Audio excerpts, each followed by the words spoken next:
মোহাম্মদ আদনান হুজুর চলে আসবে সদরপুর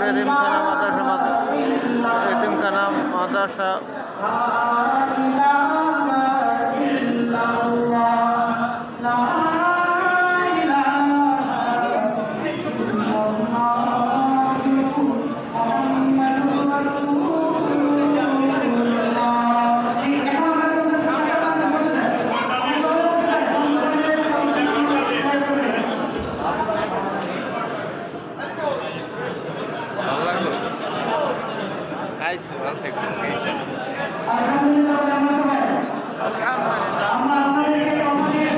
স্টেজে কষ্ট করবেন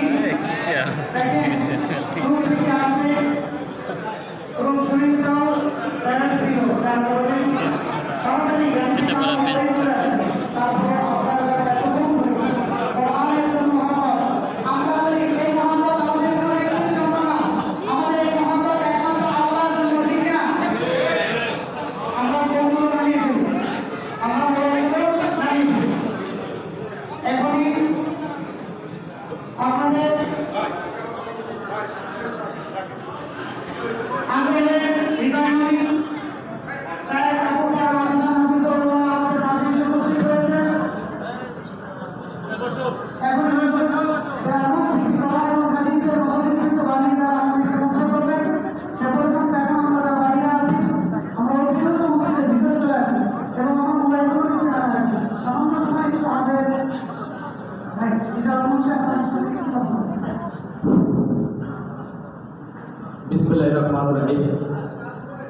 আমি প্রথমে আন্তরিকভাবে দুঃখিত, কারণ আপনারা জানেন বর্তমান ঢাকা শহরে যা হুজুরের বাসা মিরপুর, হুজুরের বাসা মিরপুর যাত্রাবাড়ি আসতে মানুষের চলার পথে হইতেই পারে, আবার অনেক সময় দেখা যায় 5 মিনিটও পার হতে পারে।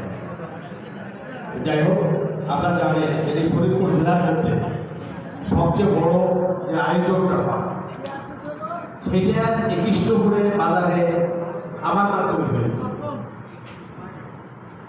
তাই অনেক প্রত্যাশা ছিল হুজুরকে আপনাদের মাঝে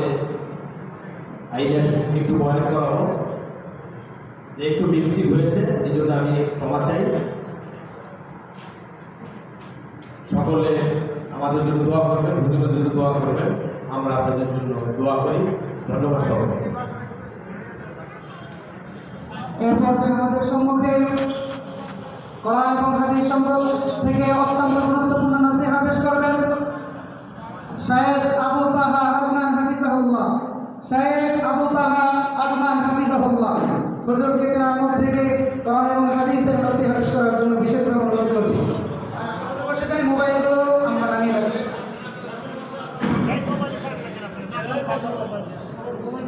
ইউটিউবে হাজার হাজার ভিডিও আছে, এখন নিজের চোখ নিজের চোখটা আগে দেখে।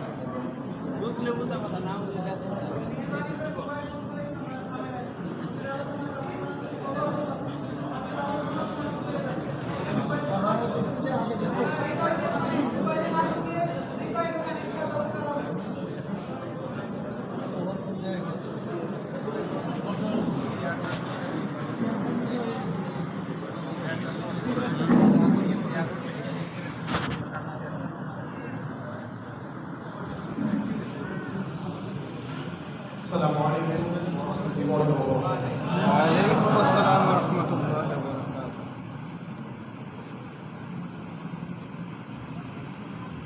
إن الحمد لله نحمده ونستعينه ونستغفره ونعوذ بالله من شرور أنفسنا ومن سيئات أعمالنا. من يهده الله فلا ومن يضلل فلا هادي له. ونشهد أن لا إله إلا الله وحده لا شريك له، ونشهد أن محمدا عبده ورسوله.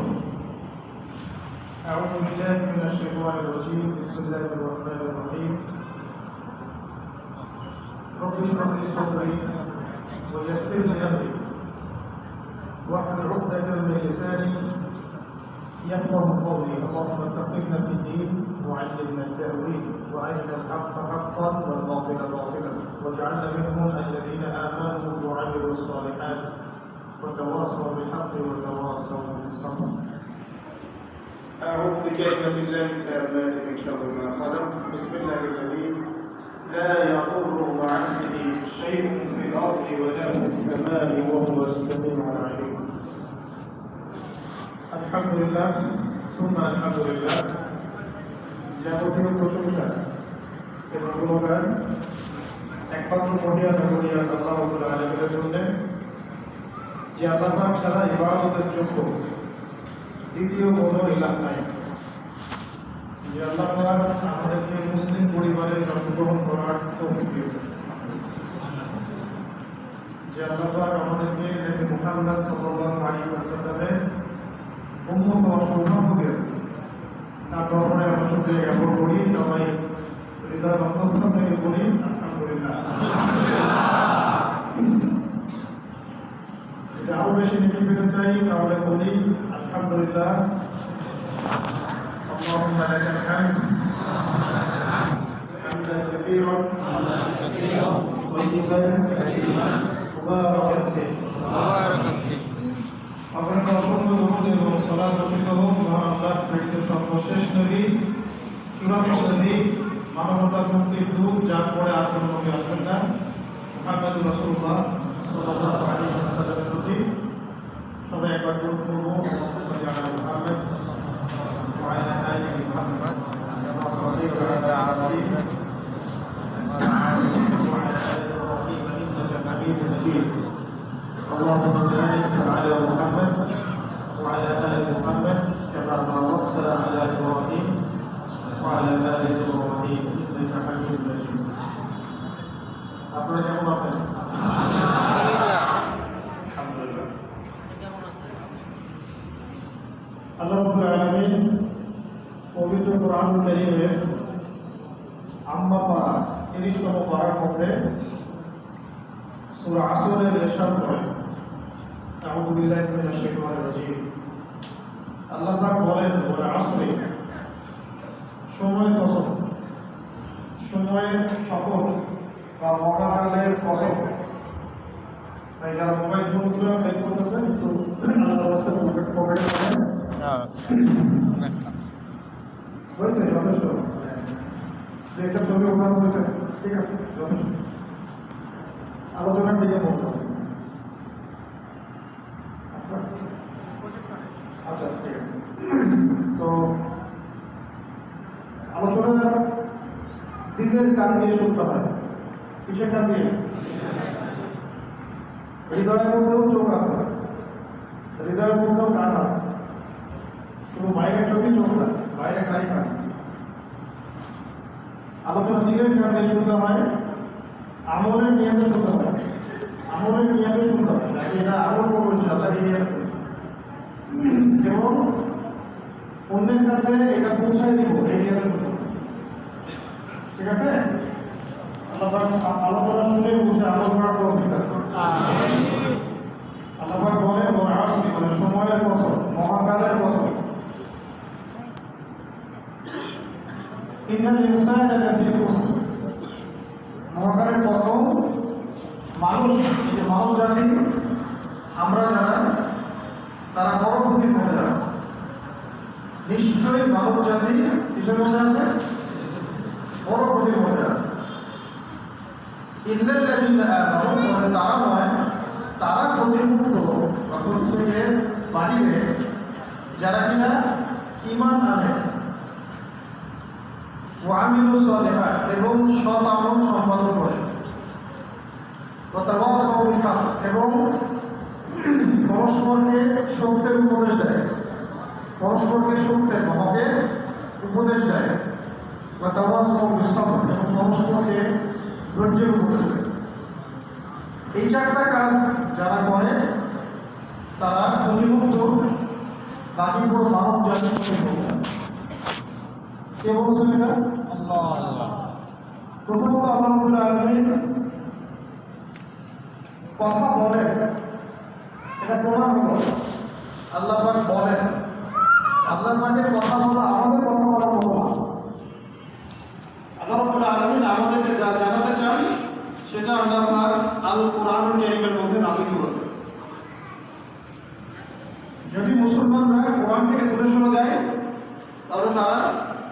পারবে না, বুঝতে পারবে না যে আল্লাহ তাদেরকে কি করতে বলেছে এবং আল্লাহ পাক তাদেরকে কি করতে নিষেধ করেছে। এ কারণে মুসলিম জাতি যদি কোরআন থেকে দূরে সরে যায় তাহলে তাদের অবলম্বনের দ্বিতীয় কোনো মাধ্যমের প্রয়োজন হয় না। আমাদের আজকের সামগ্রিক যে অবলম্বন তার 1 নম্বর কারণ হলো আমরা কোরআন থেকে দূরে সরে গেছি। আমাদের সমাজে বেশিরভাগ মানুষ এখনো বিশুদ্ধভাবে কোরআন তেলাওয়াত করতে পারে না। যারা পারে তাদের মধ্যে বেশিরভাগ মানুষ আল কোরআনের অর্থ বুঝে না। আমরা যারা টুকটাক একটু অর্থ বুঝি আমরা আদেশ নিষেধগুলো মানতে পারি না, শতভাগ মানতে পারি না বা মানি না। নিজের পক্ষে যেটা দেয় সেটা মানি, নিজের বিপক্ষে যেটা মানি। এবং আমরা কোরআনের দাওয়াতটাকে মানুষের কাছে পৌঁছে দেওয়ার জন্য মেহনত করার মতো মেহনত করছি না। যে মেহনত কাফের মুশরিকরা করছে, যে মেহনত কাফের মুশরিকরা তাদের বাতিল আকীদা প্রতিষ্ঠার জন্য করছে, আমরা সেইভাবে মেহনত করতে পারছি না বা করছি না। এবং আল্লাহ পাকের নাজিল করা এই কোরআনের যে বিধান এগুলো আমাদের জীবনে সমাজে বাস্তবায়নের চেষ্টা আমরা করছি না। এই কারণে সামগ্রিকভাবে আমরা আজকে ক্ষতি করতে পারি। আল্লাহ পাক কোরআনের মধ্যে আমাদেরকে জানান, আল্লাহ পাক কথা বলেন। আজকে থেকে যদি কেউ আপনাকে জিজ্ঞাসা করে যে কোরআন আল্লাহ পাকের সৃষ্টি না কোরআন আল্লাহ পাকের কালাম, আপনারা কি উত্তর দিবেন? কোরআন কি মাখলুক, আল্লাহর সৃষ্টি, মানুষের মতোই, নাকি কোরআন আল্লাহ পাকের কালাম? আল কোরআন কালামুল্লাহ, কোরআন আল্লাহ পাকের কালাম। আল্লাহ পাকের যে সত্যবাদী সত্তা কে বলে পারে? আল্লাহ পাকের চাইতে সত্য কথা কে বলে পারে? ওয়ামান আসদাকু মিনাল্লাহি হাদীসা ওয়ামান আসদাকু মিনাল্লাহি দীনা। আল্লাহ বলেছেন যে আল্লাহর চাইতে সত্যবাদী কে বলে পারে? আল্লাহর চাইতে সত্য ভাষায় কথা কে বলতে পারে? আমরা যে আল্লাহ রাব্বুল আলামিন মহাবিশ্ব পরিচালনা করেন, মহাবিশ্বের হাজার হাজার গ্রহ, নক্ষত্র, গ্যালাক্সি, চন্দ্র, সূর্য, তারকা যে আল্লাহ পাকের হুকুমে পরিচালিত হয়, তো সেই আল্লাহ পাক যখন কোরআনে আমাদেরকে কিছু করতে বলেন এবং কিছু থেকে নিষেধ করেন, সেটা আমরা কেন করি? আল্লাহ পাক মহাবিশ্ব পরিচালনা করতে পারেন, এই পৃথিবীর কোনটা ভালো কোনটা মন্দ, মানুষের জন্য কোনটা ভালো কোনটা মন্দ, এটাকে আল্লাহ পাক বোঝেন না? বুঝেন না? তাহলে আমাদের উচিত আল্লাহ পাকের নাজিল করা এই কোরআনের সামনে মাথা নত করা, আত্মসমর্পণ করা। এটা সত্য যে আমরা একদিনে সবকিছু হয়তো আমল করতে পারবো না, একদিনে সব নিষেধাজ্ঞা ছাড়তে পারবো না, কিন্তু এই মূলনীতি আমাদের মধ্যে থাকা উচিত যে আল্লাহ পাকের কালামই সর্বশ্রেষ্ঠ, এর মধ্যে যারা পরিমাণ কোনো ভুল নাই এবং যারা পরিমাণ কোনো বিকৃতি নাই, কেমন পর্যন্ত হবেও না। তাই আমাদের উচিত হবে উম্মতে মুহাম্মাদ হিসেবে এই বাঙালি মুসলিম জাতি উচিত হবে আর কোরআনের সামনে আত্মসমর্পণ করা। এটা করতে পারলে আল্লাহ পাক আমাদেরকে সাফল্য দিবেন, না করতে পারলে ধ্বংস করে দেবেন। এটা সময় ব্যাপার। যদি আমরা করা শুরু করি আল্লাহ পাক আমাদেরকে সাফল্য দিবেন, উন্নতি অগ্রগতি প্রগতি দিবেন ইনশাআল্লাহ। যদি না করতে পারি সেটাও সময়ের ব্যাপার হবে, আল্লাহ পাক আমাদেরকে ধ্বংস করে দেবেন। এই মুহররম মাসে আল্লাহ পাক ফেরাউনের কথা অলরেডি দিয়ে মাসে আপনারা জানেন ফেরাউনের শক্তিশালী ছিল ওই সময়, ফেরাউনের যে শক্তিশালী বাহিনী কারো ছিল ওই সময়, আল্লাহ পাক ধ্বংস করে। আল্লাহ পাক পুরো বাহিনীকে সদর করে টেনে আনছেন লোহিত সাগরে। মুসা বনু ইসরাঈল তারা পার হয়ে গেছে, তারা পার হয়ে গিয়ে সবাই একসাথে ডুবে পড়ছে। ডুবে মরার সময় ফেরাউন এটাও বলেছিল যে আমানতু বিরব্বি হারুন ওয়া মূসা, আমি মূসা আর হারুনের রবের প্রতি ঈমান আনলাম। কখন? ডুবে মরার সময়। আল্লাহ পাক বলেছেন আল্লাহ এখন ঈমান আনছো, লাকাদ আসাইতা মিন ক্বাবল, এর আগে তুমি শুধু সীমা লঙ্ঘন করে আমার কথা শুনো নাই। আল্লাহ এখন ঈমান আনছো, লাকাদ আসাইতা মিন ক্বাবল, বেশি করবে তুমি সে সীমা লঙ্ঘনকারী। আল-ইয়াওমা নুনাজ্জিকা বিবাদানিক, আজকে আমি তোমার দেহটাকে সংরক্ষণ করব। ফেরাউন আল্লাহ বলেছেন আজকে আমি তোমার দেহটাকে সংরক্ষণ করব। কেন সংরক্ষণ করবে আল্লাহ? লিতাকুনা লিমান খালফাকা আয়াত, যাতে তোমার পরবর্তীতে যারা তোমার মতো আচরণ করবে শিক্ষা হয়ে থাকে। বুঝতে পারছিস? এই উদ্দেশ্যে আল্লাহ রাব্বুল আলামিন ফিরআউনের লাশটাকে সংরক্ষণ করেছে। এখনো ফিরআউনের লাশ জীবিত আছে। এটা কি মিউজিয়ামে দেখার জন্য আছে? শিক্ষা গ্রহণ করার জন্য। এত বড় প্রতাপশালী বাদশাহ লিখতে পারবে, বিশাল সেনাবাহিনী নিয়ে দৈত্য সাগরে ডুবে পড়েছে। কারণ কি? কারণ তারা আল্লাহ এবং তার রাসূলকে অবজ্ঞা করেছে। সহজ কথা। আমরাও যদি কোরআনকে অবজ্ঞা করি, নবী সুন্নাহকে অবজ্ঞা করি এবং সেটা খেদমতের কাজ না করি, প্রতিষ্ঠার চেষ্টা না করি, এটা কোনো সন্দেহের কিছু নাই যে আল্লাহ আমাদেরকে ধ্বংস করে দেবে। এটা আল্লাহ বলতে বলা আসো সময়ের কসম, ইন্নাল ইনসানা লাফি খুসর, নিশ্চয়ই মানুষ ক্ষতিগ্রস্ত আছে। আমরা ক্ষতিগ্রস্ত। মানুষ কখন কসম করে? যখন আপনি কাউকে কোনো কিছু বোঝাইতে চান, সে বিশ্বাস করে, তখন আপনি কসম করে বলেন, আমি আল্লাহর কসম করে বলছি আমি কোনো অন্যায় করি। আপনার কথাটাকে সাবিত করার জন্য, কারণ আপনার কাছে অন্য কোনো প্রমাণ নাই, আপনি প্রমাণ করতে পারছেন না, আল্লাহর কসম করে বলছে আমি এটা করি। এরকম করেন না? আল্লাহ পাক কেন কসম করছেন সময়? কারণ আল্লাহ তাআলা একটা গুরুত্বপূর্ণ একটা বার্তা আমাদেরকে দিতে যাচ্ছেন, অকাট্য সত্য। সেই বার্তাটা হচ্ছে এটা যে মানুষ তোমরা ক্ষতি করতে আছে, আর আল্লাহ পাক যা পছন্দ করবেন নিশ্চয়ই সেটা খুব গুরুত্বপূর্ণ বিষয়। আল্লাহ পাক কিসের পছন্দ করছেন এখানে? মহাকালের সময়। তার মানে আমাদের জীবনের সবচেয়ে গুরুত্বপূর্ণ বিষয়টি সময়। এই সময়টাই আমরা অবহেলায় হেলায় ফেলায় নষ্ট করছি। জেনার শিক্ষিত বাইরে যারা আছে অনেকে 20-30 বছর পড়াশোনা করেছে, সময় দিয়েছে, শ্রম দিয়েছে, টাকা পয়সা খরচ করেছে, মেধা দিয়েছে। আপনারাই ভালো জানেন যে আপনারা কত কষ্ট করেছে, কিন্তু 20 বছর পরে 20টা সূরা তারা শিখতে পারে। কথা ঠিক না বেঠিক? 20টা হাদিস বলতে পারছে। রাসূল সাল্লাল্লাহু আলাইহি ওয়াসাল্লামের জীবনী তারা পড়লেন না, সিলেবাসে নাই। আকীদার বুনিয়াদী শিক্ষাটা পড়লেন না, ফরজে আইন এই জ্ঞানটা হাসিল করলেন। বয়স চলে গেল, সময় চলে গেল, মানুষ বাঁচতে কত দিন? 60 বছর, 70 বছর, তার মধ্যে প্রথম 20-30 বছর ভাবি শেষ। শেষের 10 বছর আপনি কিছু করতে পারবেন না। এই যে ভাষা যৌবন কালে আমরা যেভাবে কাজ করতে পারি, শেষের 10 বছর কি পারি? শেষের 5 বছর মানুষ পারে? অসম্ভব। তাহলে আমাদের বয়স থাকতেছে 20 বছর, 25 বছর, 30 বছর, মাঝখানে সময়। এই সময়টুকুর মধ্যে শিক্ষা নাই, এলেম নাই, আমল নাই, শুধুমাত্র দুনিয়া, ব্যবসা, টাকা পয়সা, চাকরি বাকরি ইত্যাদি ইত্যাদি। শেষ বয়সে গিয়ে আমরা দিনের দুনিয়াকে শিক্ষা হাসিল না করে ঘুরে থাকি। আল্লাহ সময় পছন্দ করে আমাদেরকে মেসেজ দিচ্ছেন, সময়কে মূল্যায়ন করো। বুঝতে পারছি? সময় পছন্দ করে আল্লাহ কি করতে যাচ্ছে? তোমরা সময়কে মূল্যায়ন করো। এই একটা দিন চলে গেল, আর কোনো দিনও ফিরে আসবে।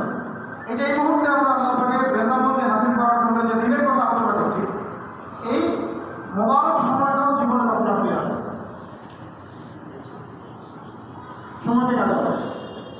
নিজের জীবনের প্ল্যান করা উচিত যে আমি আজকে থেকে 20 বছর পরে নিজেকে কোন জায়গায় দেখতে চাই, সেইভাবে কাজ হাতে কলমে লিখে লিখে করা। যারা প্রতিষ্ঠিত মানুষ তারা কি করেন? রাতের বেলা তার পরের দিনের কাজকে লিস্ট করেন যে আগামীকাল আমার কি কি কাজ করতে হবে। আমাদের জীবনে এরকম কোনো প্ল্যান আছে ভাই? প্ল্যান করতে হবে। আজকে থেকে 20 বছর পরে আপনি আমি নিজেকে কোন জায়গায় দেখতে চাই, এটা পরিকল্পনা আমাদের করতে হবে এখন এখানে করতে। আর এই যে অতীতের যে 20-25 বছর চলে গেছে, 30 বছর চলে গেছে, এই জীবনে তো আমার অনেক খরচ অনেক ছুটে গেছে, নামাজ রোজা হজ জায়গা ছুটে গেছে, সেগুলো আদায় করার চেষ্টা করতে হবে। এই জিনিসটা অনেক ভালো হয়ে গেছে, পরিবর্তন হয়ে গেছে, ওগুলোর জন্য খালাস পাওয়ার পরে আমার আল্লাহ ধরে বিনাশ হবে। সময় পছন্দ অনেক গভীর কথা, সময় পছন্দ, মহাকালের পছন্দ। একটু ঠান্ডা মাথায় চিন্তা করেন, মনোযোগ দেন, ফোনে ব্যস্ত হবে না। একটু ঠান্ডা মাথায় চিন্তা করেন, আজকে থেকে 20 বছর আগে যারা যারা পৃথিবী থেকে চলে গেছে তাদের কতজনকে আপনারা আমরা স্মরণ করি? অনেক বড় বড় টাকা বলা শিল্পী, সংস্কৃতি নম্বরের মানুষ, শিক্ষাবিদ, রাজনীতিবিদ অনেকে দুনিয়া থেকে চলে গেছে। আপনি কি তাদের কথা সবসময় স্মরণ করেন? তাদের কবরের সামনে কি মানুষ দাঁড়ায়? খুব বেশি কি দাঁড়ায়? বছরে একদিন, মাসে একদিন, নিজেদের তো আত্মীয় মারা গেলেও তো বছরে একদিনও কেউ কবরের সামনে গিয়ে দাঁড়ায় গেলে করতে পারছে। এই জন্য আলী রাদিয়াল্লাহু আনহু বলতেন, কোন সাহাবী? 4 খলিফার শেষ খলিফা আলী ইবনে আবি তালিব রাদিয়াল্লাহু আনহু। আপনারা যুবক যারা আছেন অবশ্যই তার জীবনী পড়বেন। এই জীবনীগুলো যদি জানা থাকে তাহলে আপনারা মেসি, রোনালদো এদের পিছনে ছুটবেন। আপনি আপনার আইডিয়া খুঁজে পাবেন, ওনার আমাদের আইডিয়া। আলী রাদিয়াল্লাহু আনহু তিনি বলতেন যে মানুষ দুনিয়াতে যখন চলাফেরা করে এমনভাবে চলাফেরা করে যেন সে ছাড়া দুনিয়া তার কিছুই না। মানুষ এমনভাবে দুনিয়াতে চলাফেরা করে, তার চলাফেরা দেখলে মনে হয় সে ছাড়া দুনিয়া তার কিছুই না, এত দামি কথা। আর মানুষ এমনভাবে দুনিয়া থেকে চলে যায় যে পরবর্তীতে মনে হয় সে কখনো দুনিয়াতে ছিল। গভীর কথা। আল্লাহ পাক আমাদের গুনাহ করবে। তো প্রথম নসিহত ভাই, আল্লাহর কালাম কোরআনে হকাদাই করতে হবে। আল্লাহর কালাম কোরআনে হকাদাই করতে হবে মানে তেলাওয়াত করতে হবে, অর্থ বুঝতে হবে, আদেশ মানতে হবে, কোরআনের দাওয়াত দিতে হবে, কোরআন প্রতিষ্ঠার চেষ্টা করতে হবে। আমি কিন্তু পশ্চিমবঙ্গের দেখানো পথে কোরআনের প্রতিষ্ঠা করা বলছি, বুঝতে পারছেন? পশ্চিমবঙ্গের ভূত অনুযায়ী ইসলাম বোঝার কথা বলছি। আমি বলছি নবী সাল্লাল্লাহু আলাইহি ওয়াসাল্লাম এবং সাহাবীরা যেভাবে কোরআন এবং হাদিসকে প্রতিষ্ঠা করেছেন ওই প্রতিষ্ঠা। যে ইসলাম প্রতিষ্ঠা হলে ইসরায়েল খুশি হবে ওই ইসলাম প্রতিষ্ঠা হওয়ার দরকার নেই। আমার কথা একটু স্পষ্ট, তো মাইক করলে মাফ চাচ্ছি। যেই ইসলাম প্রতিষ্ঠা হলে মোদি খুশি হবে ওই ইসলাম প্রতিষ্ঠার দরকার নেই। যে ইসলাম প্রতিষ্ঠা হলে পশ্চিমরা ট্রাক নেপালে ওরা আমাদেরকে বুকে জড়ায় হবে ওইটা ইসলাম। যে ইসলাম প্রতিষ্ঠা হলে আল্লাহ এবং রাসূল খুশি হবে সেটা হচ্ছে ইসলাম। সহজ কথা। এবং সেটা আমরা পাবো কোথায়? কোরআনে পাবো, হাদিসে পাবো, রাসূলের সিরাতে পাবো। রাসূলুল্লাহ সাল্লাল্লাহু আলাইহি ওয়াসাল্লামের সিরাত মানে জীবনীতে পাবো। এবং ইনশাআল্লাহ অবশ্যই আগামী দিনগুলোতে সেই ইসলাম শুধু বাংলার জমিনে না, পুরো দুনিয়ায় কায়েম হবে। এই বিষয়ে কোনো সন্দেহ নাই, কোনো সন্দেহ নাই। কারণ আমরা আফগানিস্তানের হাদিসগুলো পড়েছি টুকটাক ভাঙা চলে। এটা পৃথিবীর ভবিষ্যৎ, যে পৃথিবীর সামনে ইসলামী শাসন ব্যবস্থা আসতে যাচ্ছে। তবে সেটা ভাই ভোটাভুটি দিয়ে হবে না, সেটা হবে রেভলিউশনের মাধ্যমে। এটা এগুলো ভবিষ্যৎ। ইমামুল মাহদী আসবেন, ঈসা আলাইহিস সালাম আবার আসবেন, দাজ্জালকে হত্যা করা হবে, তার পুরো অনুসারীদেরকে হত্যা করা হবে। এবং বাইতুল মুকাদ্দাস জেরুজালেম থেকে পুরো বিশ্বে ইসলামী খেলাফত কায়েম হবে। আমরা তখন বেঁচে থাকবো কিনা আমরা জানি, কিন্তু অবশ্যই আমাদের তরুণ প্রজন্ম, তারপরের প্রজন্ম, না হলে তারপরের প্রজন্ম তারা তো থাকবে। এই জন্য আমাদেরকে এই দাওয়াতগুলো সবার কাছে পৌঁছাইতে হবে, সেইভাবে প্রিপারেশন নিতে হবে।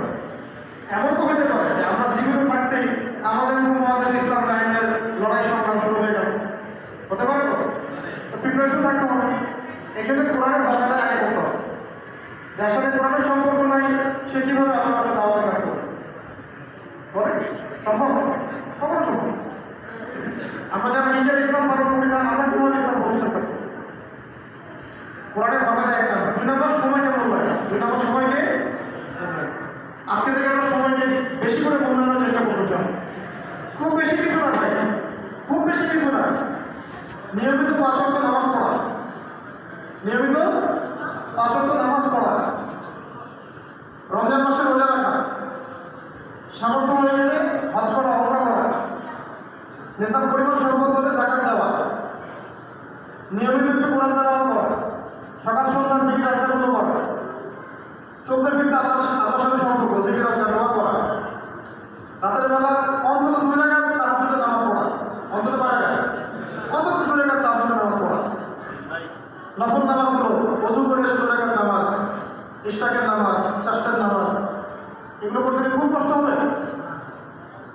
সারাদিন দেখেন আমরা যেভাবে সময় নষ্ট করছি, ওই অনলাইন সেকশনে, ডিভাইসে, এইটুকু না হয় যদি সময়টা মূল্যায়ন করতাম একদিনে এই আমলগুলো করে ফেলা কোনো অসুবিধা কিছু না। এই কারণে সময়কে ভালো করে মূল্যায়ন করতে হবে। সময়কে মূল্যায়ন না করলে সময় আমাদেরকে মূল্যায়ন করবে না। আল্লাহ আমাদেরকে বোঝাতে হবে। আর ইয়াং ভাইদেরকে বলতেছে এইটাই জীবন, যে এখন যেটা আমাদের হায়াত 20 থেকে 40 বা 20 থেকে হাইয়েস্ট 50, 20 থেকে এই যে 50, এটাই জীবন। চাচারা যারা বসে আছেন, চাচাদেরকে আপনি কঠিন কোনো কাজ যদি এখন দেন, তাদের শরীরে এখন কোনো হবে না। এখন একজন মুরব্বী মানুষ 3 জনই চান রাত্রেবেলা আমি আজকে 40 টাকার নামাজ পড়বো, কষ্ট হবে না, হয়তো স্বাভাবিক হবে না, স্বাভাবিক। আপনি 40 টাকার নামাজ আজকে 1 ঘন্টা হতো, বিকজ আপনি যান এনার্জেটিক। এই কারণে যুবকদেরকে সরকার নির্ভর করে নারী, নেশা, বেকারত্ব, হতাশা, পর্নোগ্রাফি, এই তো মাদক তো মহামারী। মাদক হচ্ছে বাংলাদেশের মহামারী, প্রত্যেক জেলায় জেলায়। আর ভাই যারা ক্ষমতায় যাওয়া আসা করে, আপনারা শুধু বাণী দিয়ে বয়ান দিয়ে এগুলোকে দমন করতে পারবেন না। আল্লাহ পাকের পক্ষ থেকে যে বিধান ওটা প্রয়োগ করতে হবে। উমর রাদিয়াল্লাহু আনহু সময় নকল করে 80,000 টাকা পাওয়া, এরকম বহু বিধান কোরআন শোনার মধ্যে আছে। সবসময় শুধু মিষ্টি কথা দিয়ে কাজ হয়, আইনের সুশাসন নিশ্চিত করতে হবে। ওটা নিশ্চিত করতে পারলে দেখবেন সব কমে গেছে। যত অনিয়ম বুঝুন এগুলো শুধু মিষ্টি কথায় বয়ান দিয়ে, ইসলাহী বয়ান দিয়ে, মাহফিল দিয়ে হবে না। আইনের উপযুক্ত প্রয়োগ দরকার, সেরকম কঠোর শাসন হতে হয় মাঝে মাঝে। আল্লাহ পাক সেটা হওয়ার তৌফিক দান করুন। আমিন। সবকিছু আপনি তো একদম ধর্ষণ বেড়ে গেছে না, আপনারা তো আমার চেয়ে ভালো জানেন। এখন আপনি শুধু বয়ান দিয়ে বলতে পারবেন না, শাস্তি নিশ্চিত করে সবার দৃষ্টান্ত স্থাপন করতে হবে। আমরা দেখবেন ঠান্ডা হয়ে গেছে, ঠান্ডা হয়ে যাবে। এই জন্যই আল্লাহ পাক কোরআনের মধ্যে এত বিধান দিয়েছে, শরীরের হাত কাটা থেকে শুরু করে এত বিধান। আল্লাহ পাকের যে রহম, আরহামুর রাহিমের কেউ আছে, আল্লাহ পাকের যে দয়াময় কেউ আছে, সেই দয়াময় আল্লাহ কেন বললেন চোখ হাত কেটে? নিশ্চয়ই হিকমত আছে। সেই দয়াময় আল্লাহ কেন বললেন যে জিনা করলে শাস্তি, মদ পান করলে শাস্তি, ডাকাতি করলে শাস্তি, ধর্ষণ করলে শাস্তি? এটা আল্লাহ পাক বলছেন না? তাহলে আল্লাহ পাকের মতো দয়ালু সত্তা আমাদেরকে শাস্তি প্রমাণ করে। এদিকে প্রমাণ হলো সবকিছু বয়ান দিয়ে, মিষ্টি কথা দিয়ে হয়, আইনের প্রয়োজন আছে, তখন সমাজ সুন্দর হয়ে যাবে। যাক, আমরা সময়টা মূল্যায়ন করবো ইনশাআল্লাহ। তোমার আসলি বলে আল্লাহ সময়কে মূল্যায়ন করতে বলেছেন। আরো একটা কথা আছে, সময়ের শপথ করে আল্লাহ পাক আমাদেরকে অতীতের দিকে তাকাতে বলেছেন, হিস্ট্রি, অতীতের দিকে তাকাতে বলেছেন। অতীতের দিকে তাকালে আপনি দেখবেন প্রত্যেক যুগে যুগে যারাই আল্লাহ এবং রাসূলের আনুগত্য করেছিল তাদেরকে আল্লাহ পাক দুনিয়াতেও কামিয়াব করেছেন, আখিরাতেও কামিয়াব করেছেন। অতীতে যারাই আল্লাহ এবং রাসূলের যুগে যুগে আল্লাহ এবং রাসূলের অবাধ্য ছিল, আল্লাহ পাক সবাইকে ধ্বংস করেছেন, দুনিয়াতেও আখিরাতেও। এই শিক্ষাটা হাসিল করার জন্য আল্লাহ পাক সময় পছন্দ করেন। অতীতে যান, নূহ আলাইহিস সালামের পর আল্লাহ পাক ধ্বংস করে দেন। আপনারা তো জানেন এগুলো। আজ জাতি আল্লাহ পাক ধ্বংস করে দেন, সামুদ জাতি আল্লাহ ধ্বংস করে দেন, কওমে লূত সমকামী এদেরকে ধ্বংস করা হবে, ফেরাউন ধ্বংস করা হয়েছে, নমরুদ। এইরকমই ইতিহাস ঘাটলে দেখা যায় প্রত্যেক যুগে যুগে আল্লাহ পাক যারাই আল্লাহ এবং রাসূলের অবাধ্য ছিল তাদেরকে ধ্বংস করেছে।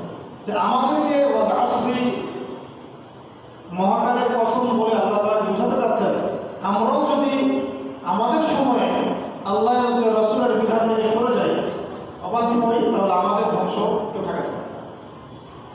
আল্লাহ পাক আমাদেরকে আল্লাহ এবং রাসূলের আনুগত্য করার তৌফিক দান করুন। আমিন।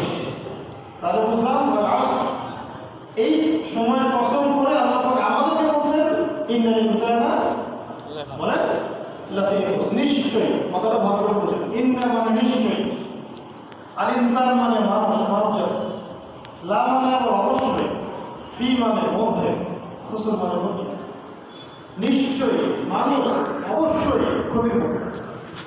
কত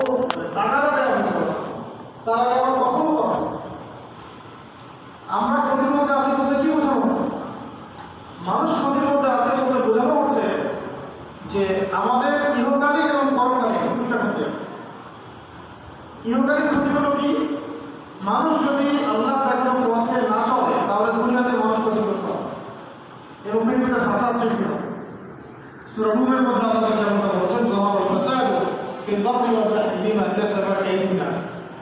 জলে এবং স্থলে যত বিপর্যয়, জলে এবং স্থলে যত বিপর্যয়, এগুলো হলো মানুষের হাতের কামাই। অন্য জায়গায় বলতে লাভ নাই, এটা কাদের কামাই? আমাদের হাতের কামাই। আবার বলছি, জলে এবং স্থলে যত বিপর্যয় ছড়িয়ে পড়েছে এগুলো মানুষের হাতের কামাই। পরিবেশ নষ্ট করেছে মানুষ,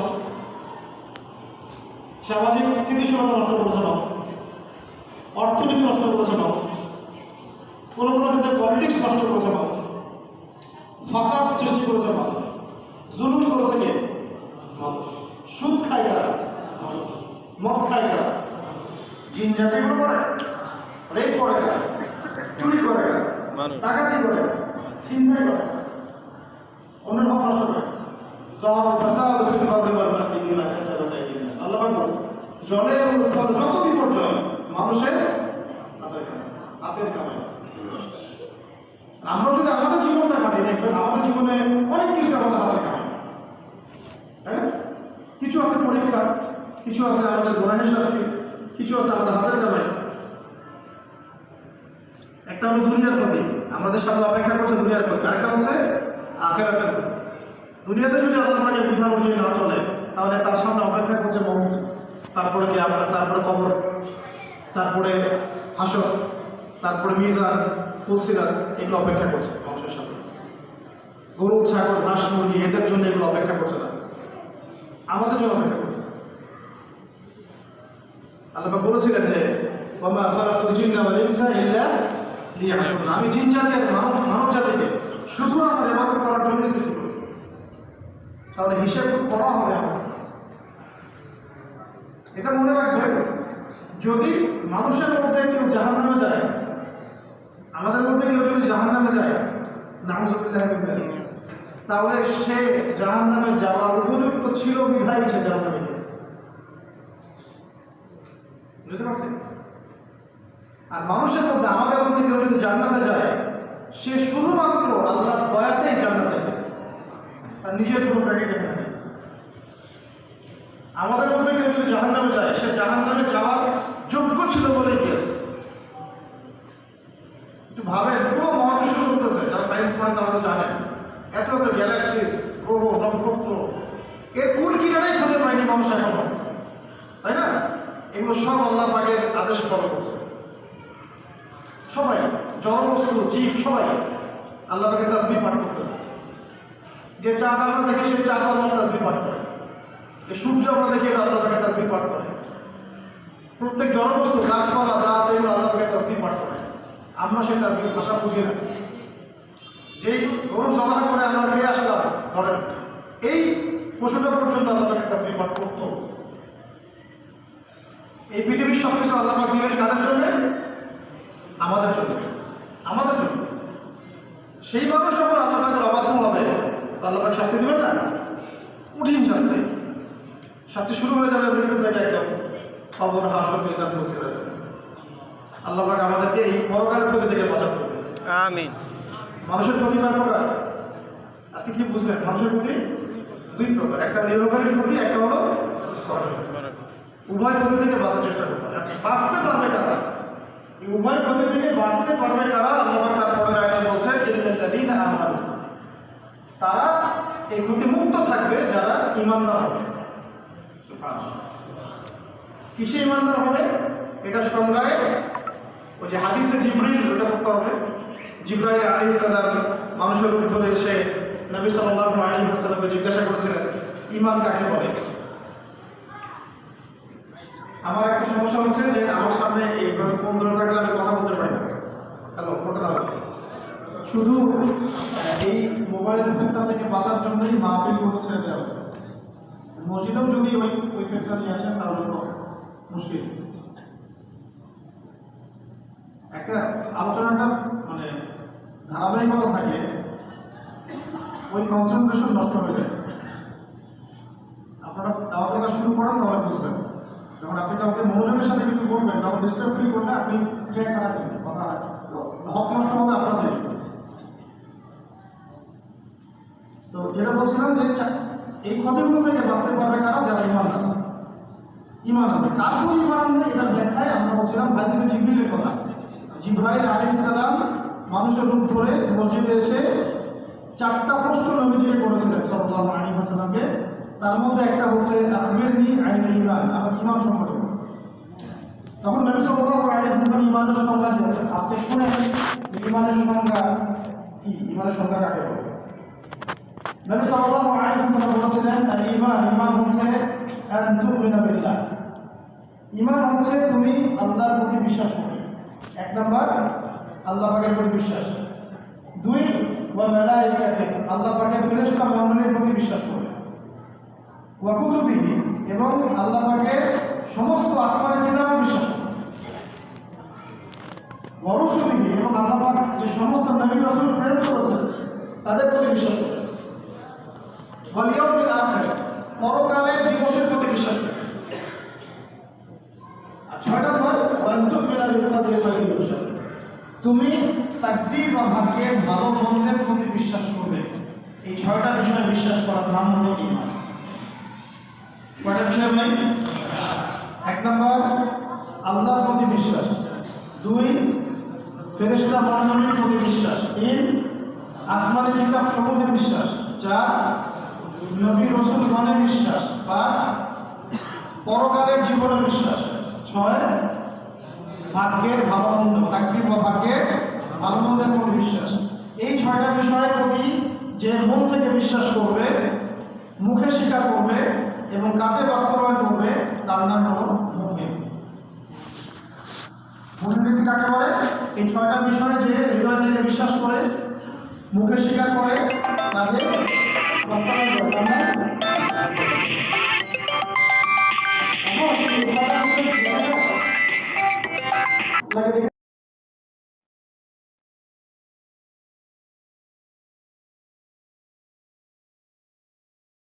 এমনকি আমরা আমাদের নবীকে দেখলেন সাল্লাল্লাহু আলাইহি ওয়াসাল্লাম।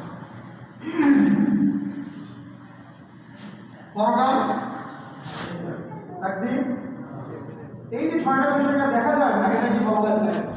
বলা হয় গায়ে। এটাই সূরা বাকারা শুরুতে আসছে আলিফ লাম মিম যালিকাল কিতাবু লা রাইবা ফিহি হুদাল লিল মুত্তাকিন আল্লাযীনা ইউমিনুনা বিল গায়ব। মুত্তাকি কারা? যারা গায়েবে বিশ্বাস করে। যারা এভাবে ইমানদার হবে আল্লাহ পাক বলেন তারা ক্ষতি থেকে মুক্ত থাকবে, তারা মুক্ত থাকবে। ফয়জুল কালাম একটা বই আছে, ওটার নাম হচ্ছে ফয়জুল কালাম। মুফিদ একটা কিতাব, ফয়জুল কালাম হাদিসের কিতাব। এখানে এই হাদিসটাকে নিয়ে আসার পরে ওলামায়ে কেরামদের ব্যাখ্যা দিলে এই যে ইমানের বিষয়গুলো, ইমানের শাখাগুলো, সবচেয়ে উঁচু শাখা হচ্ছে লা ইলাহা ইল্লাল্লাহ বলা। সবচেয়ে নিচু শাখা হচ্ছে রাস্তা থেকে কষ্টদায়ক বস্তুকে সরাই ফেলা এবং লজ্জা ইমানের একটা বিশেষ শাখা। এছাড়াও বলা হয়েছে ইমানের 70-এর বেশি শাখা আছে। কয়টা? 70-এর বেশি। এই ফয়জুল কালাম কিতাবে শুরুর দিকে এই শাখাগুলোকে সুন্দর করে তালিকাভুক্ত করা হয়েছে। এই বইটা ভাষায় কিনবেন, এই 70টা শাখা মুখস্থ করবেন, আমাদের ছাড়া। এবং এই কাজগুলোর উপর যদি আমরা অটল থাকতে পারি তাহলে আমরা প্রকৃত মুমিন হবো। আবার এই ইমান আনার পরে ইমান ভেঙেও যায়। ওযু করলে যখন ওযু ভেঙে যায়, লাগে না? নামাজের ভেঙে যাওয়ার কারণ নাই। গোসল করেছেন, ফরজ গোসল ভেঙে যাওয়ার কারণ আছে না? ইমান আনার পরে ইমান ভঙ্গেরও কারণ আছে। ইমানটা পরে এমন না জীবনে একটা লা ইলাহা ইল্লাল্লাহ বলছি বাস আমি একদম আমার হাসিল হয়ে যাচ্ছে না। ইমান ভালো কাজে, ইমান ইয়াজিদু ফিল তাআ, ইয়াজিদু ফিল তাআ, ইমান ভালো কাজ বাড়তে থাকে। ওয়ায়ানকুসু বিল মাসিয়া, যত গুনাহ করে মানুষ ইমান তত কমতে থাকে। ইমান বাড়ে তো কমে, ইমান বাড়ে তো কমে। তো এই ইমান ভেঙেও যায় কিছু কাজ করতে। ইমান ভঙ্গের কাজ আছে 10টা। কয়টা? ইমান ভঙ্গের 10টা কারণ আছে। এটা বাসায় গিয়ে ভালো করে অনলাইনে সার্চ করলে দেখবেন ইমান ভঙ্গের 10টা কারণ বের হয়ে আসবে। খুব গুরুত্বপূর্ণ। যেমন আল্লাহর সাথে শিরক করা, শিরক করলে ইমান ভেঙে যায়। আল্লাহ এবং বান্দার মাঝখানে মধ্যস্থতাকারী স্থাপন করা, মাধ্যম করা, ইমান ভেঙে যায়। ইসলামের কোনো বিধানকে নিয়ে কটাক্ষ করা, ইমান ভেঙে যায়। ইসলামের কোনো বিষয়কে নিয়ে তুচ্ছ-তাচ্ছিল্য করা, হাসি ঠাট্টা করা, যে আমারে গাড়ি রাখছে বললাম উঁচু হয়েছে, ইমান ভেঙে গেছে। ইমান নেই শেষ, আর সহজ না। বুঝতে পারছি? এরকম ফরজ বিধানকে অস্বীকার করা, আল্লাহর বিধানের চাইতে, রাসূলের দেওয়া হেদায়েতের চাইতে নিজেদের বিধানকে শ্রেষ্ঠ বলে মনে করা বা সমকক্ষ মনে করা, এরকম অনেক কারণ, মোট 10টা কারণ আছে যেগুলোর উপর ইমান ভেঙে যায়। এটা ভালো করে জানতে হবে, এটা আমরা পড়ে নিই। এখন আল্লাহ পাক বলছেন এইভাবে যারা ইমান আনবে কঠোরভাবে, তারা প্রতিদিনে মুক্ত থাকবে, দুনিয়া আখিরাত প্রতিদিনে তারা বেঁচে থাকবে ইনশাআল্লাহ। এরপরে ওয়াআমিলুস সালিহাত, যারা সৎ আমল করবে, যারা সৎ আমল করবে। আমলে সালেহ কাকে বলে জানা দরকার। আমলে সালেহের ব্যাখ্যা হলো আল্লাহ রাব্বুল আলামিন, ভালো করে মুখস্থ করেন, আল্লাহ রাব্বুল আলামিন আমাদেরকে আল কোরআনে যতগুলো কাজ করতে বলেছেন সেগুলো করার নাম আমলে সালেহ। যেমন নামাজ পড়া, রোজা রাখা, হজ করা, যাকাত দেওয়া, কথা বলা, ইত্যাদি ইত্যাদি। কোরআনে আল্লাহ যত ভালো কাজ করতে বলেছেন সেগুলো করার নাম আমল সালেহ। 2, আল কোরআনুল কারীমে আল্লাহ রাব্বুল আলামিন যত কাজ থেকে আমাদেরকে নিষেধ করেছেন সেগুলো ছেড়ে দেওয়া আমল সালেহ, সেগুলো না করাও আমল সালেহ। যেমন শিরক করো না, যে শিরক করে না সে আমল সালেহ করছে। সুদ খেও না, যে সুদ খায় না সে আমল সালেহ করছে। জিনার ধার কাছে যেও না, যে জিনা করে না সে আমল সালেহ করছে। বুঝতে পারছি? আল্লাহ পাক কোরআনে যত কাজ করতে বলেছেন, আদেশ, ভালো কাজ, সৎ কাজ, সেগুলো করার নামও যেমন আমল সালেহ। তেমনি আল্লাহ পাক কোরআনুল কারীমে যত বিষয় থেকে নিষেধ করেছেন তা থেকে দূরে থাকাও আমল সালেহ। ক্লিয়ার? 3 নম্বর, রাসূলুল্লাহ সাল্লাল্লাহু আলাইহি ওয়াসাল্লাম আমাদেরকে হাদিসের মধ্যে, সুন্নাতের মধ্যে যে আমলগুলো করতে বলেছেন সেগুলো করার নাম আমল সালেহ। যেমন দাড়ি ছেড়ে দাও, যেমন ডান হাত দিয়ে খাও, যেমন খাবার আগে বিসমিল্লাহ বলো, যেমন ঘুমানোর আগে ডান হাতে ঘুমাও, বাথরুমে ডান পা দিয়ে প্রবেশ করো, বাম পা দিয়ে প্রবেশ করো, ডান পা দিয়ে বের হও। এই যত কাজ হাদিসের মধ্যে, সুন্নতের মধ্যে নবী সাল্লাল্লাহু আলাইহি ওয়াসাল্লাম আমাদের করতে বলেছেন, এগুলো করার নাম ক্লিয়ার। আর 4 নম্বর হচ্ছে হাদিসের মধ্যে নবী সাল্লাল্লাহু আলাইহি ওয়াসাল্লাম আমাদেরকে যে কাজগুলো থেকে নিষেধ করেছেন সেগুলো ছেড়ে দেওয়া হচ্ছে আমল। বুঝতে পারছেন ভাই? যেমন টাকুর নিচে কাপড় পরো না, ঠিক আছে? যেমন ধরেন যে বাম হাত দিয়ে খাবার খেও না, হ্যাঁ, এরকম যতগুলো কাজ আছে, যতগুলো নিষেধ নবী সাল্লাল্লাহু আলাইহি ওয়াসাল্লাম করেছেন, এটা করো না, এটা করো না, এটা করো না, এটা করো না, এগুলো না করা হচ্ছে আমল সালেহ। তাহলে আমল সালেহের 4টা বিষয় বুঝলাম। আল্লাহ যা করতে বলেছেন তা করবো, এর নাম আমল সালেহ। আল্লাহ পাক যা নিষেধ করেছেন ছেড়ে দিব, তার নাম আমল সালেহ। রাসূল সাল্লাল্লাহু আলাইহি ওয়াসাল্লাম যা করতে বলেছেন সুন্নতে সেটা করলে আমল সালেহ।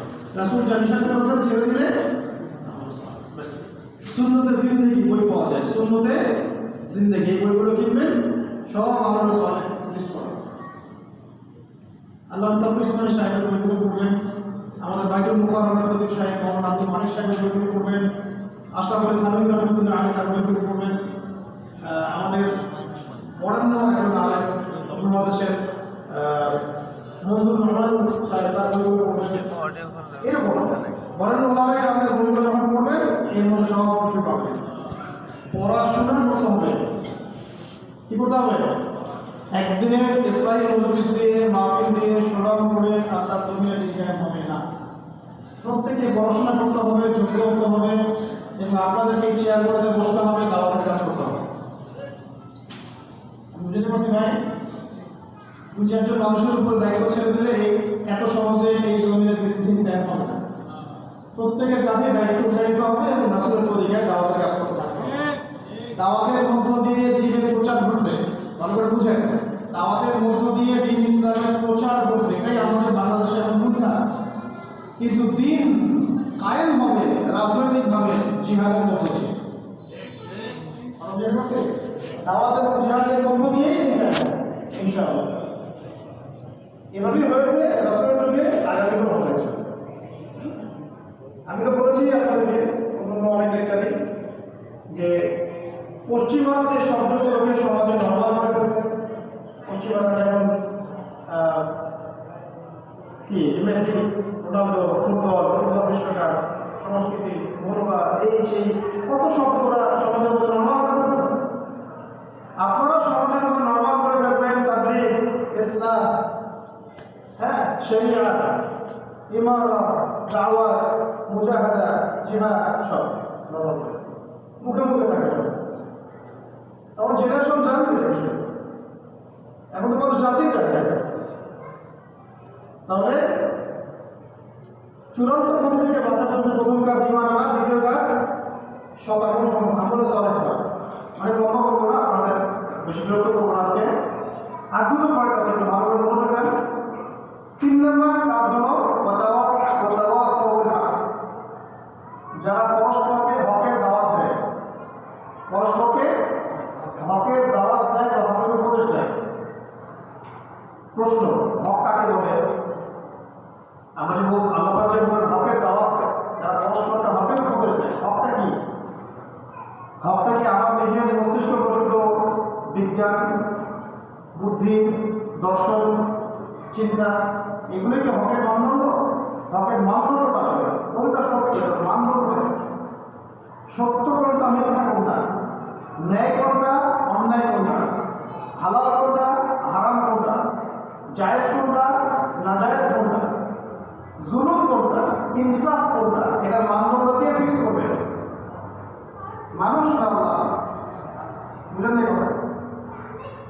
কোনটা ভালো, কোনটা খারাপ, কোনটা ন্যায়, কোনটা অন্যায়, কোনটা সত্য, কোনটা মিথ্যা, কোনটা জুলুম, কোনটা ইনসাফ, এগুলো মানদণ্ড কে নির্ধারণ করবে? আল্লাহ এবং রাসূল না মানুষ? এই জায়গায় তো দ্বন্দ্ব, আলোচিত দ্বন্দ্ব তো এখানে। এখন তো মানুষ মনে করছে যে সত্য মিথ্যা, ন্যায় অন্যায়, হক বাতিল সে নিজেই ফিক্স করবে। এটাকে তো বলা হয় কুফর, সে তাগুত।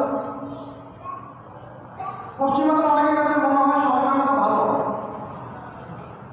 সমকামিতা সমস্যা করতে নাই, সমস্যা নেই, আপনার কাছে কেন হয়? তাহলে মানুষের মস্তিষ্ক কি সমকামিতা নির্ধারণ করতে পারবো? অনেকের কাছে মনে হয় যে মদ পান করা ভালো, অসুবিধার কিছু নেই, সমাজে প্রতিদানের একটা অসুবিধার কিছু নেই, প্রয়োজন। সমাজে মাদকের পাঠশালা থাকার প্রতি কিছু নেই, প্রয়োজন। অনেকের কাছে এখন এমন মনে হয় যে তার মনটা ছেড়ে ছেড়ে করছে, দেহটা মেয়ে মেয়ে করছে, আর মনটা মেয়ে মেয়ে করে, দেহটা ছেড়ে ছেড়ে করে, সে ট্রান্সজেন্ডার হয়ে গেছে। এটা ভালো। মানুষের মস্তিষ্ক কি সবসময় সত্য মিথ্যা অকাট্য মাধ্যম হতে পারে? পারে না। এই কারণে আমরা আগে কোরআন দিয়েছেন, এর আগে তাওরাত দিয়েছিলেন, জাবুর দিয়েছেন, ইনজিল দিয়েছিলেন। আল্লাহ মানুষের স্রষ্টা, তিনি জানেন মানুষের জন্য কোনটা ঠিক, কোনটা বেঠিক, কোনটা হক, কোনটা বাতিল, কোনটা ন্যায়, কোনটা অন্যায়। আমাদের বুদ্ধি কতটুকু, বিজ্ঞান কতটুকু, দর্শন কতটুকু, আমরা তো এটাই জানি না আগামীকাল আমার সাথে কি হবে। যে মানুষ এটাই জানে না যে আগামীকাল তার সাথে কি হবে, সে বিশ্বের ভালো মন্দ নির্ধারণ করবে কি হবে? বলেন সম্ভব? এই কারণে মানুষের কথা আছে আল্লাহ বিধানের সামনে আত্মসমর্পণ। এটাই হচ্ছে হকের মানদণ্ড, সত্যের মানদণ্ড। আল্লাহ রাসূল কাহাবের মধ্যে বলছেন ওয়াকুলিল হাক্কু মির রাব্বিকুম। এই নবী মুহাম্মদ সাল্লাল্লাহু আলাইহি ওয়াসাল্লাম, আপনি বলে দিন আপনার উম্মতকে যে সত্য সেটাই যেটা হলো রবের পক্ষ থেকে নাযিল হয়। এটা বলতেছে সত্য শুধু সেটাই যেটা তোমার রবের পক্ষ থেকে নাযিল হয়। ফামান শাআ ফালিউমিন, যার ইচ্ছা হয় সে বিশ্বাস করুন, ওয়ামান শাআ ফালিয়াকফুর, যার ইচ্ছা হয় সে অস্বীকার করুন। আল্লাহ পার্থক্য করবেন না। কিন্তু ইন্না আ'তাদনা লিযালিমিনা নারা, যারা অস্বীকার করে কাফের হয়ে যাবে, এদের জন্য আমি আগুন প্রস্তুত করে রেখেছি। আজকে কি শিখলাম? সত্য মিথ্যার মানদণ্ড কি?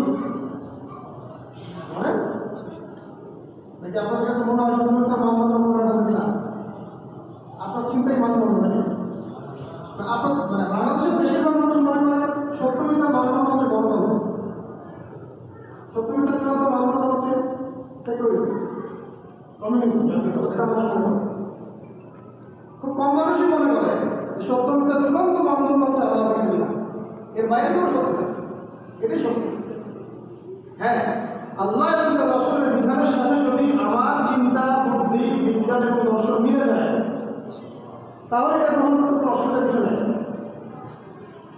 আবার বলছি, আল্লাহ এবং তার রাসূলের বিধানের সাথে যদি আমাদের কোনো বিজ্ঞান, প্রযুক্তি বা দর্শন বা কোনো থিওরি এগুলো মিলে যায়, অনুকূলে থাকে, সেটা গ্রহণ করতে আমাদের অসুবিধার কিছু নেই। কিন্তু যেটা আল্লাহ এবং তার রাসূলের এরা বিধানের বাইরে চলে যাবে, সেটা গ্রহণ করতে আমরা মাধ্যমিক বরং সেটা অস্বীকার করতে আমরা পাবো, কুফরি করতে হবে। এটা হলো আল্লাহ সাল্লাল্লাহু হকের দাওয়াত দেওয়া হচ্ছে। হকটা পাবো কোথায় এখন আমরা? চূড়ান্ত হকটা এখন কিয়ামত পর্যন্ত কোথায় পাবো বলেন? কোরআন এবং সুন্নাহ, রাসূলের জীবনীতে, সাহাবীদের আমলে এগুলো প্রচার প্রসারে আমাদের আন্দোলন করতে হবে। এটি বলা হচ্ছে আল্লাহ সাল্লাল্লাহু যারা পরস্পরকে হকের উপদেশ দেয়, এই হকটাই প্রচার প্রসার করতে হবে। তার আগে চিন্তা হবে হকটা কি, কোনটা হক হবে। 4 নম্বর হলো ওয়াতাওয়াসাউ ঈমান আনবে, আমল সালেহ করবে, হকের উপদেশ দিবে এবং যারা পরস্পর ধৈর্যের উপদেশ দিবে, যারা পরস্পরকে সবর বা ধৈর্যের উপদেশ দেবে, তারা প্রতিনিধিত্ব থাকে। তার হকের সাথে সবরের সম্পর্ক কি? হকের সাথে, ঈমানের সাথে, আমল সালেহের সাথে সবরের কি সম্পর্ক? এই সম্পর্ক বুঝতে হলে আপনাকে নবীদের জীবনী পড়তে হবে, সাহাবীদের জীবনী পড়তে হবে, খাস করে নবী সাল্লাল্লাহু আলাইহি ওয়াসাল্লামের জীবনী পড়তে হবে। নবী করিম সাল্লাল্লাহু আলাইহি ওয়াসাল্লামের আগে কোনো গুনাহ ছিল? পরে কোনো গুনাহ ছিল? তিনি মাসুম নিষ্পাপ। নিষ্পাপ একজন মানুষ অন্য কওমের ভালোর জন্য, তাদেরকে জাহান্নাম থেকে বাঁচানোর জন্য তায়েফে গেলেন দাওয়াত দিতে। মানুষ মেরে রক্তাক্ত করল না, করে নাই? তিনি নিজের স্বার্থে গিয়েছিলেন? তিনি কি প্রতিশোধ নিয়েছেন না সবর করেছেন? আপনার সাথে সবর সঙ্গে আমি ভাব বললেই যে মানুষ গলাগত চিন্তাটাকে গ্রহণ করে দেবে, একটা ভাবা কোনো কারণ নেই। বরং মানুষ আমার উপরে আসতে পারে, গাড়ি দিতে পারে, সমালোচনা করতে পারে, মারতে পারে, ওকে গুলি চালাতে পারে, অনেক কিছু করতে পারে। এই জন্য হকের সাথে সবর সঙ্গে তুমি আল্লাহ করে সবর করো। ওয়াসবির আলা মা আসাবাক ইন্না যালিকা মিন আযমিল উমুর। এটা হচ্ছে কাজের মধ্যে তো কঠিন একটা কাজ, সবর করো। নবী সাল্লাল্লাহু আলাইহি ওয়াসাল্লামের সাথে জিবরাইল আলাইহিস সালামের দেখা সাক্ষাৎ হচ্ছে। জিবরাইল আলাইহিস সালাম একটা পাঠা দিয়ে যদি বাড়ি দিতেন, তাহলে মক্কার সব কাফের মুশরিক পড়ে যেত। এটা করছেন তিনি? কত বছর সময় লাগছে? 23 বছর। কত বছর? আর আমরা 23 দিন দাওয়াতের কাজ করে মনে করি যে অনেক কিছু করে ফেলছে। ভাই কাজ করবো, কাজটা কেবল শুরু। বাংলাদেশে একটা জেনারেশন কেবল তৈরি হচ্ছে যারা আল্লাহ জমিন আল্লাহর দিন কায়েম দেখতে চায়, তাই না? কেবল তৈরি হচ্ছে, কাজটা কেবল শুরু। আপনারা এই প্রজন্মকে থামা রাখতে পারবেন না। আস্তে আস্তে আস্তে আস্তে এই আগুনগুলো সবার রন্ধ জন্মে সময় লাগবে, 20 বছর, 30 বছর, 50 বছর লাগতে পারে, কিন্তু কায়েম হবে না। إن ذلك من عصر الأمور وكيف ذلك؟ يا أيها الذين آمنوا لا يؤمنون اصبروا صبروا وصابروا ধৈর্য ধারণের প্রতিযোগিতা করো, ওয়ারাবিতু এবং প্রস্তুতি গ্রহণ করো, ওয়াত্তাকুল্লাহ আল্লাহকে ভয় করো, লাআল্লাকুম তুফলিহুন, যেন তোমরা সফল হতে পারো। নবী সাল্লাল্লাহু আলাইহি ওয়াসাল্লাম সাহাবীদেরকে দেখেন, সাহাবীরা সফর করেন নাই, আপনি মারা হয়েছে, উত্তপ্ত বারুর মধ্যে শুনিয়ে দেওয়া হয়েছে, সম্পদের দিকে পৌঁছতে করা হয়েছে, দেশ থেকে বের করে দেওয়া হয়েছে, সফর করে নাই।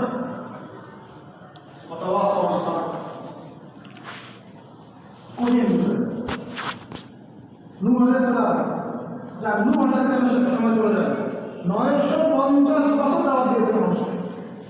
কত বছর? 950 বছর তিনি মানুষকে দাওয়াত দিয়েছেন। 40 জন রাশিদুল ইসলাম, কতজন? 40-80 জন। এরপর আল্লাহ সবাইকে ধ্বংস করে দিয়েছে। সূরা নূহ পড়েন, সূরা নূহ। তিনি আল্লাহ পাকে বলছেন, ইন্নী দাআউতু রাব্বি রাব্বি ইন্নী দাআউতু কওমি লাইলান ওয়া নাহার। আল্লাহ, আমি রাত দিন আমার কওমকে দাওয়াত দিয়েছি, রাত দিন। ওয়ালাম ইয়াজিদহুম দুআই ইল্লা ফিরার। আমার দাওয়াত শুনে তারা খালি পালিয়ে গেছে, শুনে নেই। শেষে গিয়ে তিনি বলছেন, রব্বি আন্নী মাগলুব ফান্তাসির। আল্লাহ, আমি পরাজিত হয়ে গেছি, তুমি আমাকে সাহায্য করো। বাস আল্লাহ পাকে একদম বন্যা পাঠিয়ে দিলেন, ওরা প্লাবনে মহাপ্লাবন সব প্লাবন হয়ে গেছে। এখন পৃথিবীতে আমরা যারা বেঁচে আছি, আমরা কোনো না কোনোভাবে নূহ আলাইহিস সালামের ওই যে ৮০টা পরিবার তাদেরই সদস্য। আমরা যারা বেঁচে আছি আগে সব ধ্বংস হয়ে গেছে, আমরা কোনো না কোনো কাজ করি। ঠিক আছে, আপনি মুসা আলাইহিস সালামের ধৈর্য দেখেন, ফেরাউনের সামনে কিভাবে ধৈর্য দেখাতে, ইব্রাহিম আলাইহিস সালামের ধৈর্য দেখেন। আগুন তারাও তিনি বলছেন, হাসবি আল্লাহ ওয়া নি'মাল ওয়াকিল, হাসবি আল্লাহ ওয়া নি'মাল ওয়াকিল। এরকম প্রত্যেক নবীর রাসূলের জীবনী পড়েন, সবর শিখতে হবে। রাসূল সাল্লাল্লাহু আলাইহি ওয়াসাল্লামের জীবনী পড়েন, সবর শিখতে হবে। 3 বছর নবী সাল্লাল্লাহু আলাইহি ওয়াসাল্লাম এবং তার যে গোত্র বনু হাশিম তাকে বয়কট করা হয়েছিল। 3 বছর পাহাড়ের চূড়ায়, পাহাড়ের পাদদেশে গাছের ছালপাতা খেয়ে তারা 3 বছর থেকেছে। 3 বছর। এখানে একটা বিষয়টাও জানা যায়, ওই বনু হাশিম গোত্রের সবাই কিন্তু ইসলাম কবুল করে নাই। বনু হাশিম গোত্রের সবাই সাফারিংসটাকে বরণ করেছিল, কিন্তু সবাই কিন্তু ইসলাম কবুল করে নাই। গোত্রীয় কারণে ভাতিজার পাশে তারা দাঁড়িয়েছিল, আমাদের ভাতিজা। আর দিন আমরা কবুল করে দিই, কিন্তু সে আমাদের রক্তের সম্পর্ক, ভাতিজা কারণে। তাই ইসলাম কবুল না করে বনু হাশিম গোত্র চাচা আবু তালেবের ডাকে মুহাম্মদ সাল্লাল্লাহু আলাইহি ওয়াসাল্লামের পাশে ছিলেন 3 বছর। যা রাসূলের উপর এসেছে তা বনু হাশিম বরণ হচ্ছে। আজকে তো আমাদের নিজেদের ভাইরাই আমাদের মাংস খাওয়ার জন্য ব্যস্ত হয়ে যায়। সফর কাকে বলে? সাহাবেরা সফর করেছেন, দেশ থেকে চলে যেতে হয়েছে হিজরত করে, আবিসিনিয়াতে চলে গেছেন, সফর করেছেন। এত কমফোর্টেবল ছিল না ইসলাম। আজকে আমরা যেভাবে কমফোর্টেবল ইসলাম পেয়েছি, ভাই ভাট ইসলাম পেয়েছি, এত সহজ ইসলাম আসে না পৃথিবীতে। সাহাবীদের, আকাবিরদের, আম্বিয়া কেরামদের বহু শ্রম ছিল এখানে, দেখ দীক্ষা সফরের উপর আজকে ইসলাম করা হয়েছে। এই ইসলাম মূল্যায়ন করা উচিত না আমাদের? মূল্যায়ন করছি না বিধায় কাফেরের মুশরিকরা আজকে শক্তিশালী হয়ে যাচ্ছে এবং জমিন থেকে মুসলমানদেরকে মিটিয়ে দেওয়ার ষড়যন্ত্র করা হচ্ছে। এটা আমার সাথে কথা বলা যাবে।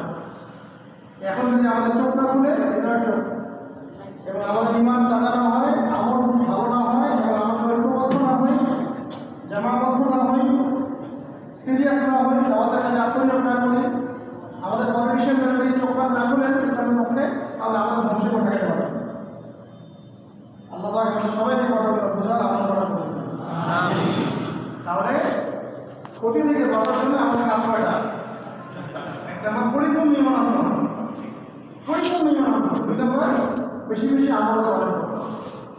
3 নম্বর, একে অপরকে আল্লাহ হকের দাওয়াত দিব, দিন ইসলামের দাওয়াতের কাজে আত্মনিয়োগ করতে হবে। এবং 4 নম্বর, এই দাওয়াতের কাজ করতে গিয়ে আল্লাহকে প্রতিষ্ঠা করতে গিয়ে অনেক বাধা বিপত্তি আমাদের সামনে আসবে, পরীক্ষা আসবে। আমাদের রাস্তাটা মুসলিম হবে না, সময় যাবে, মাল যাবে, জান যাবে, অনেক কিছু হবে। তখন আমাদের সবরের প্রয়োজন। সবর করা মানে এটা না হাতে হাত ফুটায় বসে না। সবর করা মানে এটা না তাদের সাথে হাত ফুটায় বসে। সবর করা মানে এটা না যারা তাদের সাথে আলাপ করে দিল। এটা সবরের পরিচয়, এটা কাপুর শোনা এবং গাছদারি। সবরের পরিচয় হচ্ছে ধৈর্যশীল হওয়া, আল্লাহর প্রতি তাওয়াক্কুল করা, দোয়া করা এবং চেষ্টা অব্যাহত রাখা। এর নাম প্রথম। আল্লাহ পাক সবাইকে এই 4টা কাজ করতে হবে। আমিন। আজকে এগুলো থাক, আল্লাহ পাক আমাদের সবাইকে আজকে যা শুনলাম, জানলাম, এর উপরে আমাকে আমল করার তৌফিক দান করুন। আপনারা সবাই জানেন। আমিন। আমরা দোয়া করি, সবাই দোয়া শুনতে পাওয়া যায়। দোয়া আপনি করতে পারেন, আমরা করতে পারি। আল্লাহ পাক আমাদের সবাইকে কোরআনের হক আদায় করার তৌফিক দান করুন। আমিন। এবং কোরআন নিয়মিত চর্চা করার তৌফিক দান করুন। আমিন। আল্লাহ পাক আমাদের সবাইকে সময়কে মূল্যায়ন করার তৌফিক দান করুন। আমিন। আমাদের সবাইকে আল্লাহ পাক পাক্কা মুমিন বানায় দেন। আমিন। খাঁটি ঈমানদার বানায় দেন। আমিন। ঈমানের আলো আল্লাহ পাক আমাদের কলমে জ্বেলে দেন। আমিন। আমাদের মধ্যে অনেক গুনাহ আছে, আল্লাহ পাক গুনাহগুলোকে মাফ করে দেন। আমিন। বেশি আমল সওয়ালে সদ আমল করার তৌফিক দান আমিন রাসূলের সুন্নাহ মোতাবেক জীবন গড়ার তৌফিক দান আমিন আল্লাহ পাক আমাদেরকে তার দ্বীন প্রতিষ্ঠা করার তৌফিক দান করুন আমিন হকের দাওয়াত দেওয়ার তৌফিক দান করুন আমিন সবর করার তৌফিক দান করুন আমিন এবং আল্লাহর দ্বীনের জন্য আমাদের জান মাল উৎসর্গ করার আমিন আমার সাথে দোয়া করেন সুবহানাকা সুবহানাকা আল্লাহুম্মা আল্লাহুম্মা ওয়া বিহামদিকা ওয়া বিহামদিকা আশহাদু আন লা ইলাহা লা ইলাহা ইল্লা আনতা ইল্লা আনতা আস্তাগফিরুকা আস্তাগফিরুকা ওয়া আতুবু ইলাইক ওয়া আতুবু ইলাইক আসসালামু আলাইকুম ওয়া রাহমাতুল্লাহি ওয়া বারাকাতুহু সবাই সবার জন্য দোয়া করি আল্লাহ পাক সবাইকে সাহায্য রাখেন নিরাপত্তা বন্ধ রাখেন এবং ভালো রাখেন আসসালামু আলাইকুম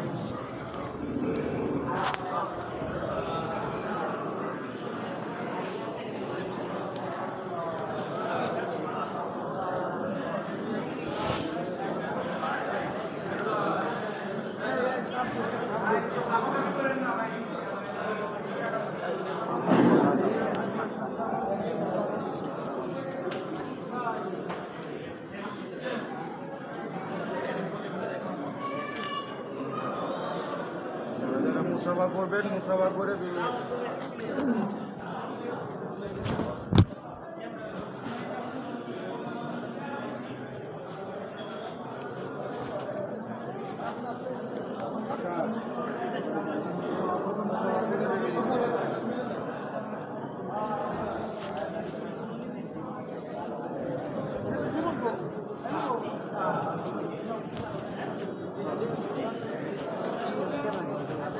আস্তে আস্তে ভাই তারা ওরা কিছু নাই আল্লাহ পাকের ইবাদতের গর্ব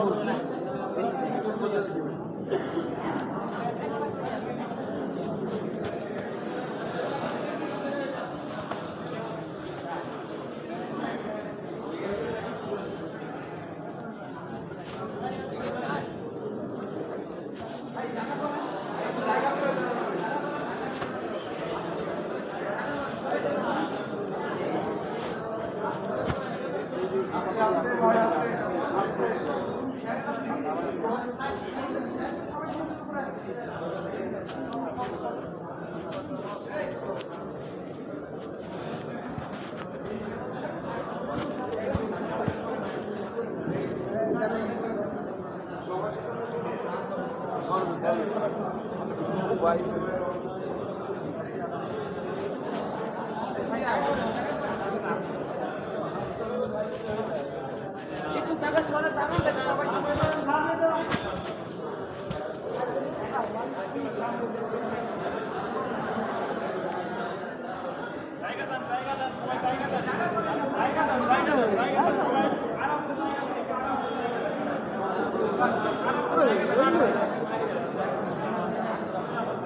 হাত দেন হাত দেন হাত দেন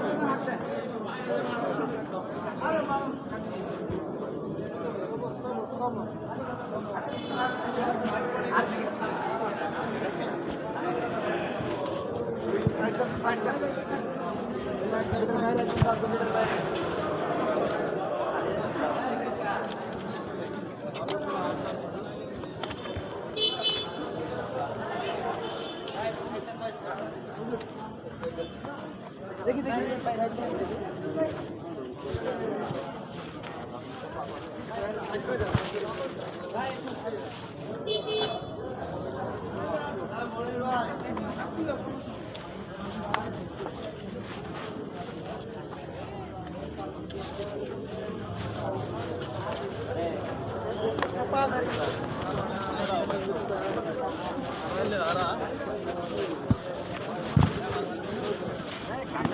করে না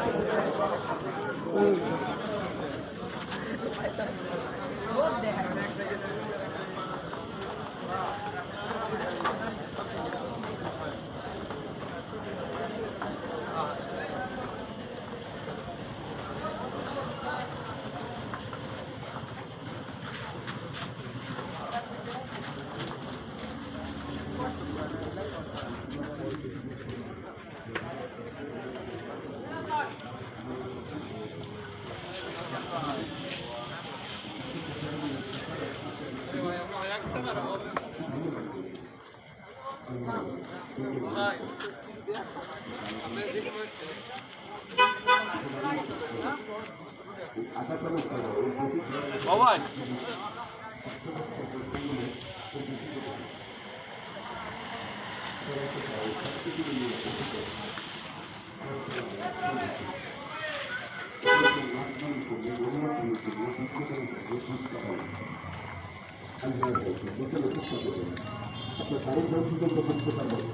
আপনার মাঝে আপনার চেষ্টা করছি